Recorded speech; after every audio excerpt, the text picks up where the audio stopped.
Well, here we are again with version 3 of my 12-pack soda pop can roller. Let's put it on and see how it does.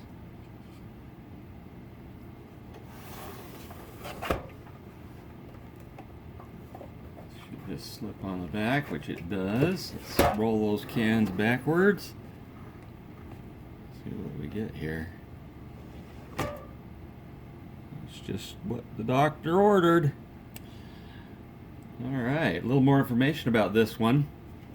I 3D printed it using a new borosilicate glass plate, and it came out almost perfectly flat. This is a little bit of hairspray that you have to put on the glass to make it stick to the glass, but that is darn near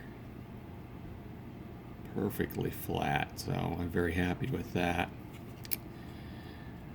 Anyway, there you go. That's the version 3 of the can roller.